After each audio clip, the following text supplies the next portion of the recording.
Our language is the reflection of ourselves, and if you tell me that our languages are too poor to express the best thoughts, then I say that the sooner we are wiped out of existence, the better for us, said the Mahatma Gandhi, talking about the importance of languages and about the enlightening message that they bring to humanity. Language, as a medium of expression, is an essential tool in the communication process in our day-to-day life. It's a phenomenon that absorbs and assimilates the words from different cultures, regions, and people, and thus plays an important role, especially in a multicultural society. An example of such multiculturalism could be, and has always been, in India, Gandhi's India in the first half of the 20th century, but also modern India. Today, we are going to speak about Gandhi's view on languages and about his language policy during his political career that gradually brought independence to India from Great Britain through spiritual development and non-violence movements. But once independent, Indians struggled to agree on the official language that had to be used by the newborn country. Gandhi strongly opposed himself against those Indian intellectuals who wanted to impose English as the official language. Although he remarked the important role of English in the tourist and commercial fields, Gandhi believed that such language didn't fit the many cultural and social-linguistic requirements that had to be met in order to choose an official language that would also guarantee the preservation of the wealthy Indian language diversity, putting the official language and all the other regional Indian languages on the same level according to every particular region, maintaining the situation of multilingualism that India has always experienced for thousands of years. In fact, on this episode, we'll see how Gandhi's view on languages had an underlying message of unity through diversity. This is Freedom Through Languages, and you're listening to episode number 4, Gandhi and his views on languages.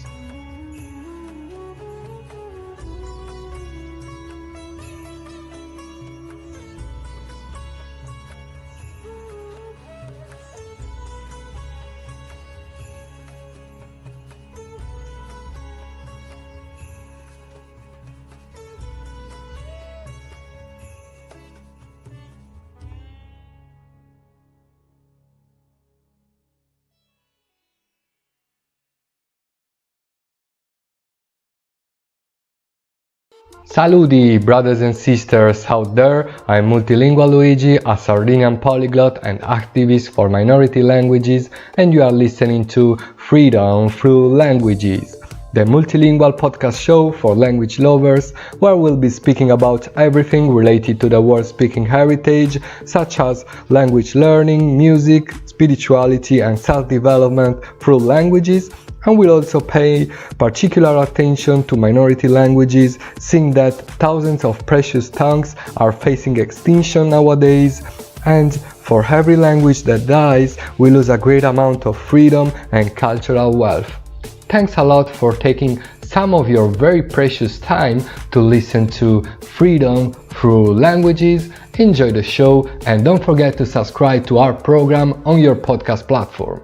Having said that, thank you very much once again. Love languages, love yourself.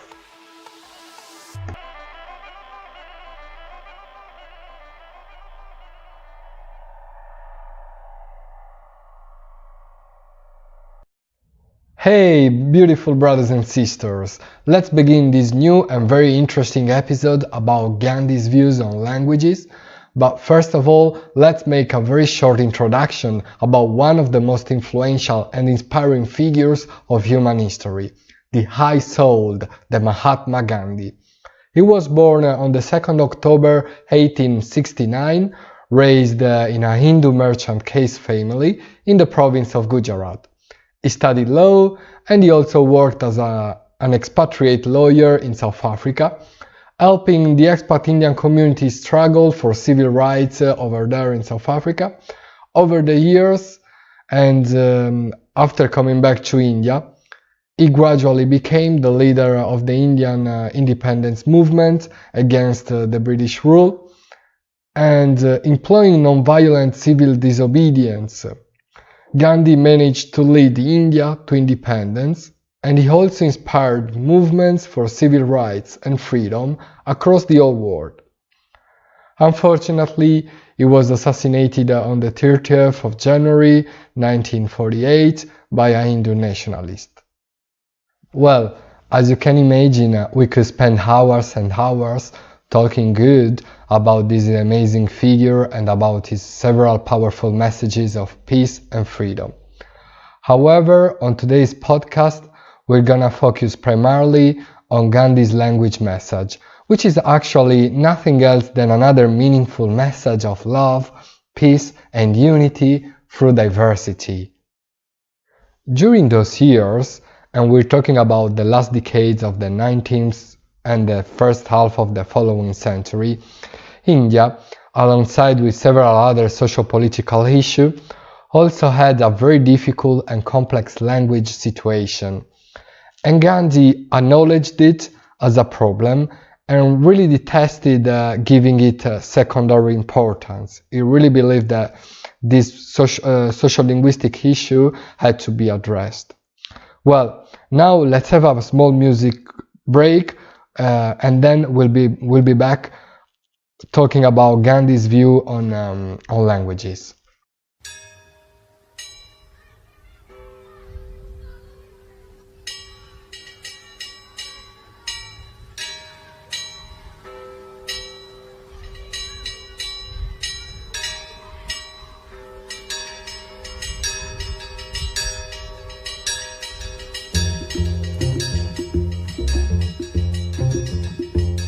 Questa storia di una femmina germana che fia barrata, pagadia, barria, barria.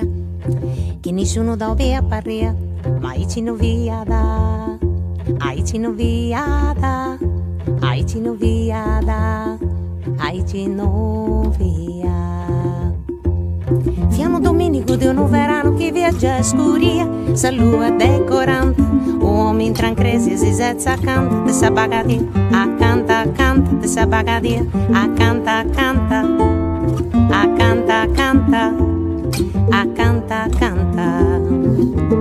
Francisco, fia su nome de gossomi, commente su santo zizzeria ia, Francisco, e commenta d'ogni santo, oh che bello su denia, Francisco, chi porta una volle frabica, posta pava tesoriga, Francisco, chi gastia sa femmina, e dinara, Ave Maria, ta bello su domìnigu, 100 campanas, ta bello su domìnigu, 100 campanas, ta bello su domìnigu, 100 campanas a ripico, possa bagadia. E issa casa Francisco, uomo de santo e me la rasa si dida, nasi a sagitia questa pregatoria, a poso pregauso, Santa Filomena, te ne indivena, te tanto benai, a poso pregauso, Santa Filomena, te ne indivena, te tanto benai.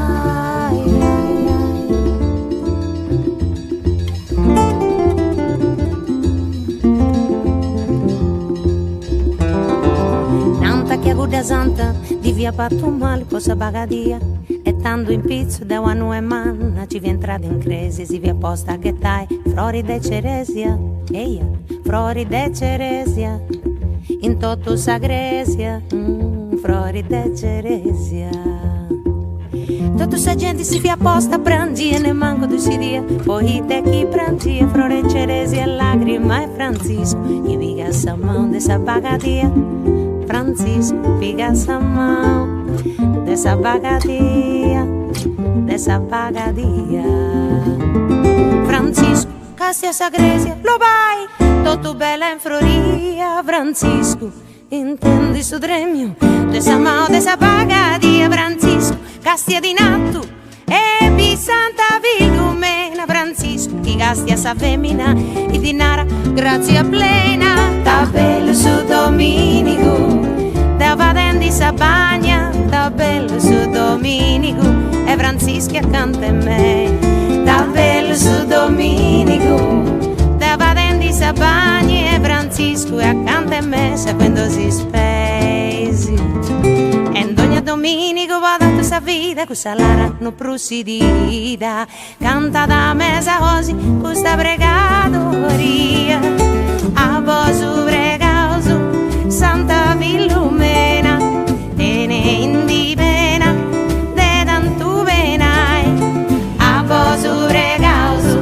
Santa Vilumena te ne indivena de tantu venai a vosu pregausu Santa Vilumena te ne indivena de tantu venai a vosu pregausu Santa Vilumena te ne indivena de tantu venai a vosu pregausu Santa Vilumena te ne indivena de tantu venai a vosu pregausu Santa Vilumena te ne indivena de tantu venai a vosu pregausu Santa Vilumena te ne indivena de So this was the first song of today's episode. It was Rossella Faa, very good and experienced Sardinian singer with her song Tabello su Dominigu. Well, however, let's go back to what we were saying before, and we got to the point that Gandhi had to solve a very complex social linguistic situation. And well, we were saying that after centuries of British colonization, although English used to be the official language of the colony, such language didn't manage to spread out in the folk. It was learned by the high-educated Indians, such as Gandhi, or by those who migrated to other Commonwealth areas, to the other areas that were under the British Empire, the British rule.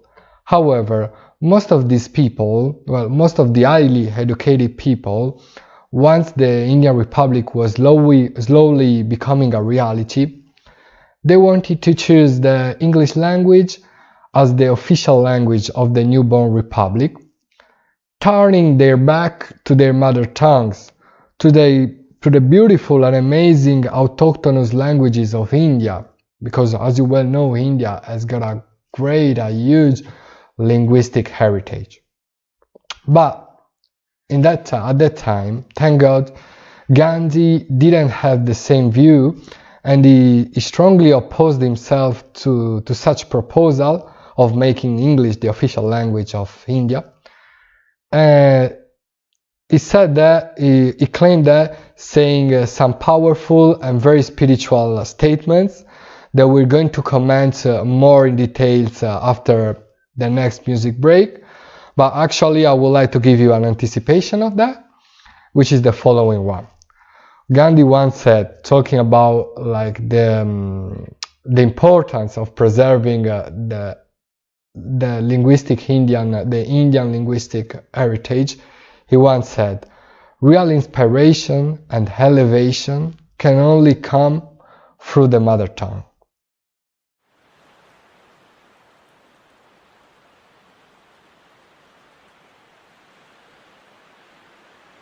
Yachankichu pitahkanki, ayin warmikuna kakurqa, ayin harikuna kakurqa, hatun suyukuna kakurqa,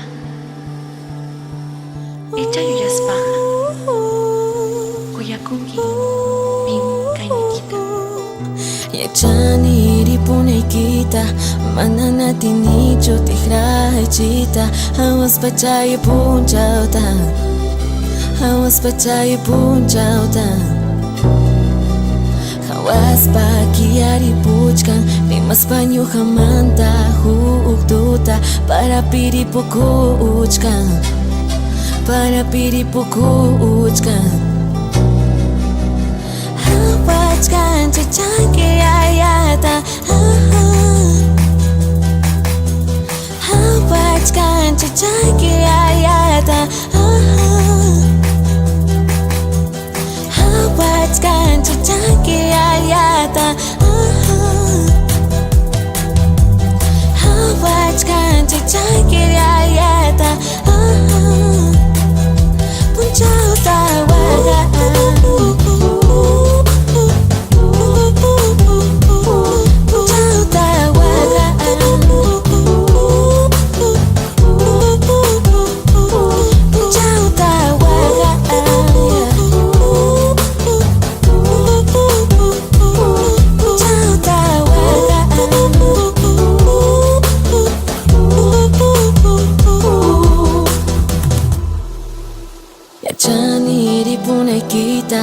Manangati nicho tihrai chita Hawas pachaya punchauta Hawas pachaya punchauta Hawas pakiari puchkan Rimas panyo hamanta Hututa Ripuku uchkan Yeah Wachkan chichanki ayata Wachkan chichanki ayata Wachkan chichanki ayata Wachkan chichanki ayata Punchau tawaga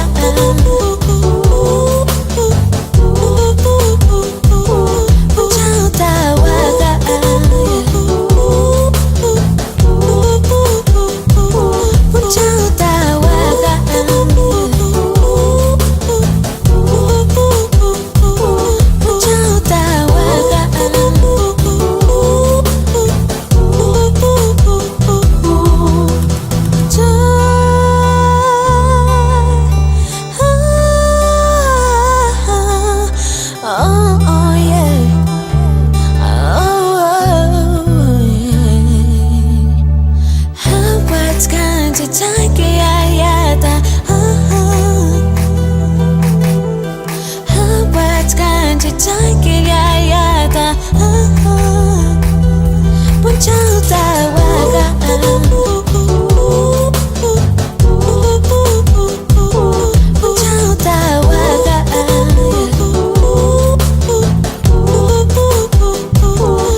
Hinayam Wachkan chichanki ayata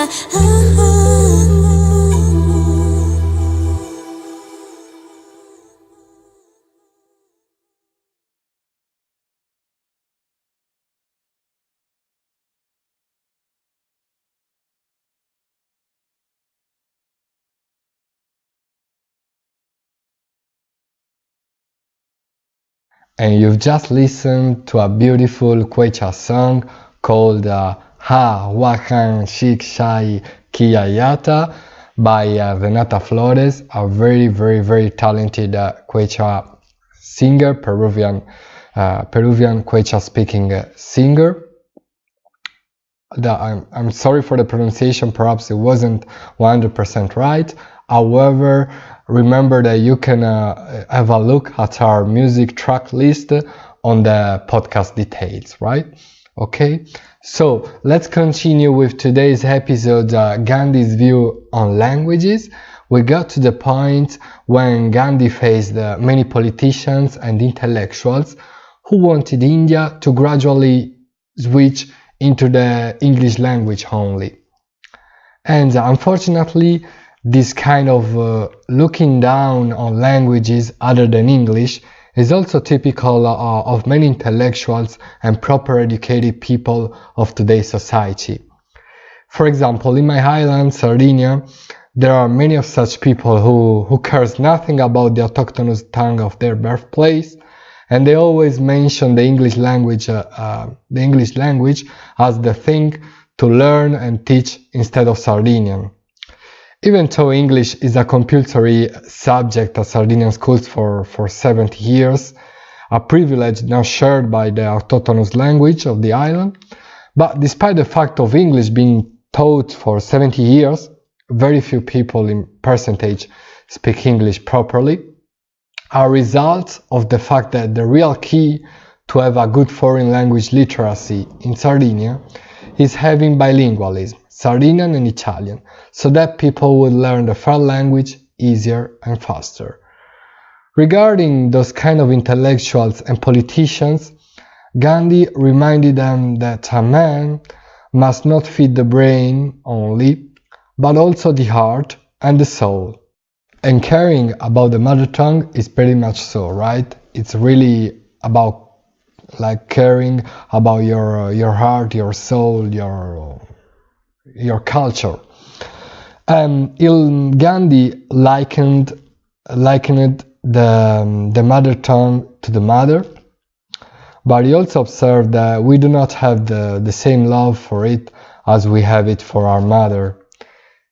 Furthermore, he said that our language is the reflection of ourselves, and if you tell me that our languages are too poor to express the best thought, well, then I say that the sooner we are wiped out of existence, the better it is for us. And to those who just wanted to linguistically imitate their own colonizers or others in general, he also said, no country can become a nation by producing a race of imitators. Gandhi believed that language needs to be imbued with spirit if Indians were to become free from foreign rule. This last phrase makes me think about some political parties in Sardinia that claim to be independentists, but they carry almost all their internal and external communication in Italian only. And it doesn't make any sense, does it?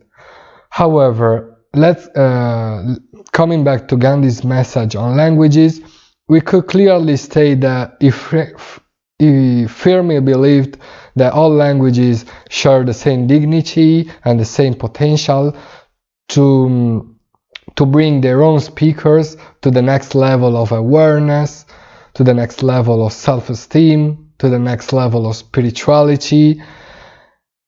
And all these steps are essential ones such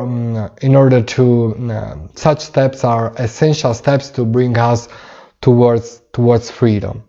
And seeing that, I think that Gandhi himself believed in achieving freedom through languages, let's dedicate to him the next song, which is a celebrating Gujarati song. Gujarati is the mother tongue of the Mahatma Gandhi.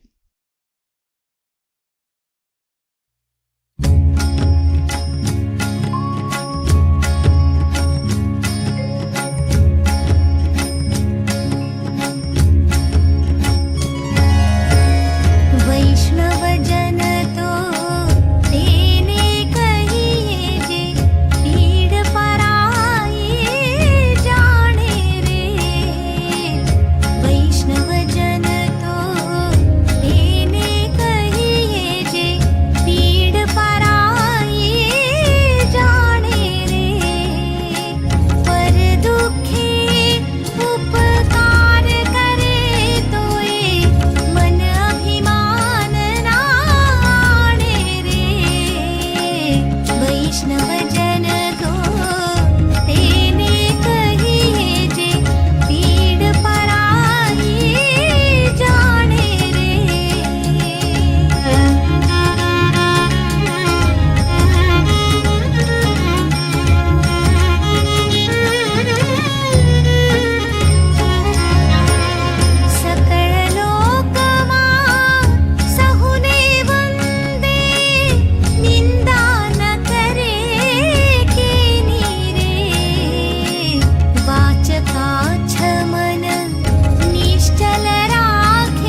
त्र्यम्बकं यजामहे सुगन्धिं पुष्टिवर्धनम् उर्वारुकमिव बन्धनान् मृत्योर्मुक्षीयमामृतात्। हे जगजननी हे जगदम्बा मातु भवानी शरण दे दो। हे जगजननी हे जगदम्बा मातु भवानी शरण दे दो।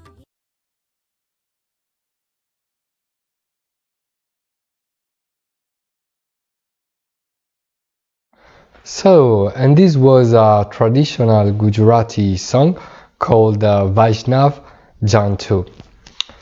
Well, here we are again talking about this great man, the Mahatma Gandhi, one of the most charismatic and most spiritually elevated men in human history.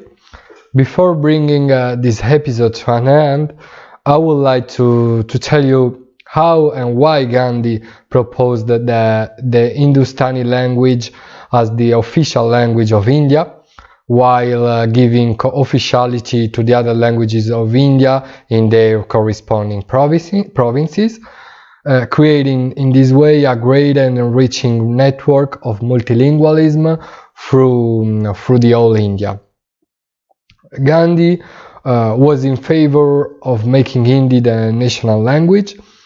Hindi is another of the many languages that derive from Sanskrit, and during Gandhi's time, such a tongue was spoken by more than 200 million people. Gandhi did not differentiate between Hindi, Hindustani, or Urdu, claiming that they were intelligible variants of the same language, and the difference was made by the script only, by the way such variants were written. As a result, Gandhi was convinced that there should be one script for all the Indian languages, and yet suggested the Devanagari as the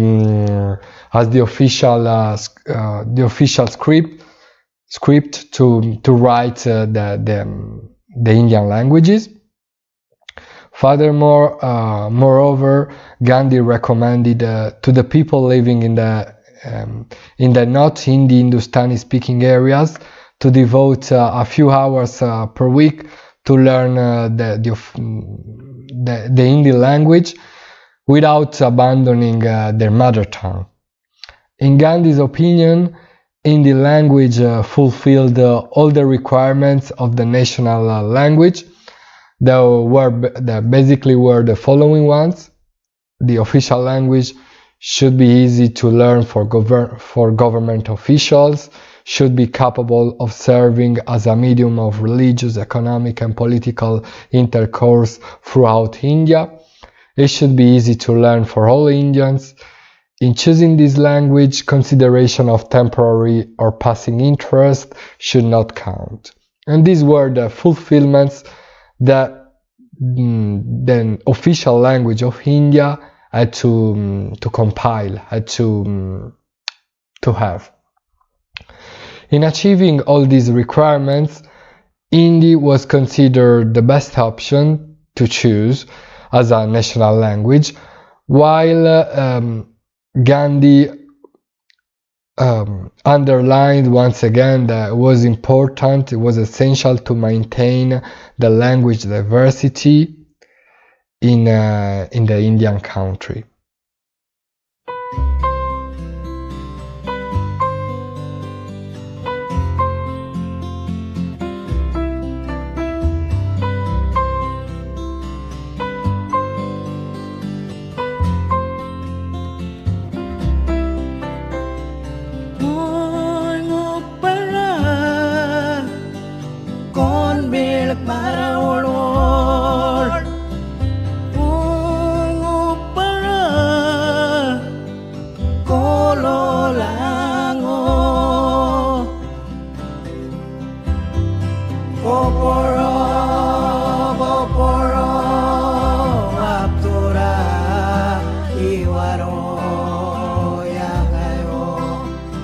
Gopuru,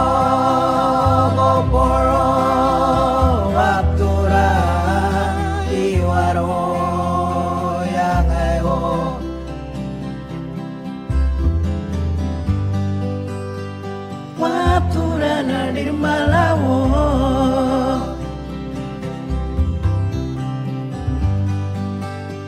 Gopuru waptura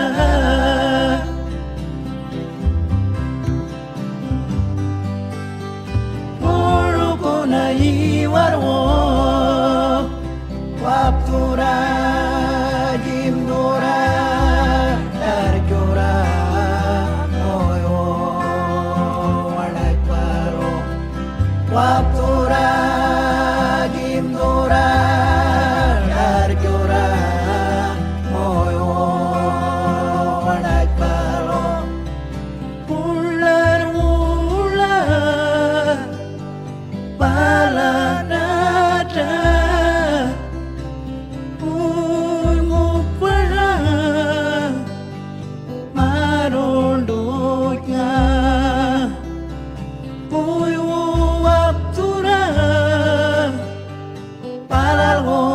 Balkara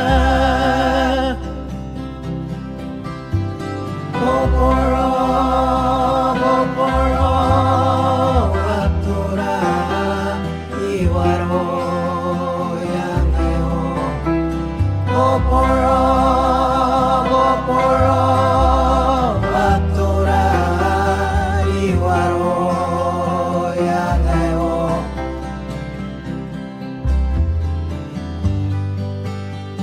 Waptura nadir malawo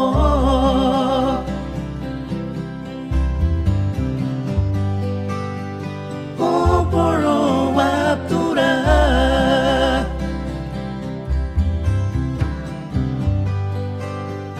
Guru kona iwarwo waptura jimdora darjora moyo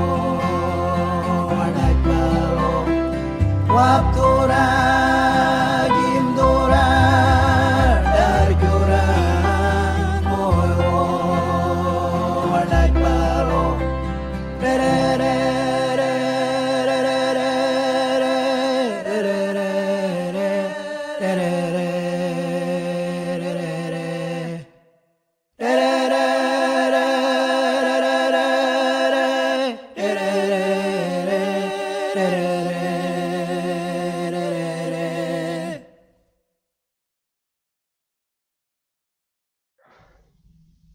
You just listened to Gopuru, an Aboriginal, a song in the Yolnu language, an Aboriginal language, sung by the Aboriginal artist Gurrumul. Well, we go to the end of today's episode, whose title was Gandhi and his views on languages, a very interesting and enlightening episode about one of the greatest spiritual and political teachers of human history. Thanks a lot for listening to this latest episode of Freedom Through Languages. Please share it with all of your friends and spread the word about this podcast and about my Facebook and Instagram pages, Multilingualuigi, where I promote language diversity, spirituality through languages, and minority languages such as Sardinian, the autochthonous tongue of my island, Sardinia. And I would like to finish this podcast inviting all people who live in a country where there are minority languages. I would like to recommend to them to learn their own birthplace's autochthonous language, seeing that, as Gandhi said, be the change that you wish to see in the world. I believe that learning your minority language could really bring a deep positive change in your own life and in your own community. Well, that's all for today. Love languages, love Gandhi's message, love yourself. Multilingualuigi, namaste. See you next time. Bye.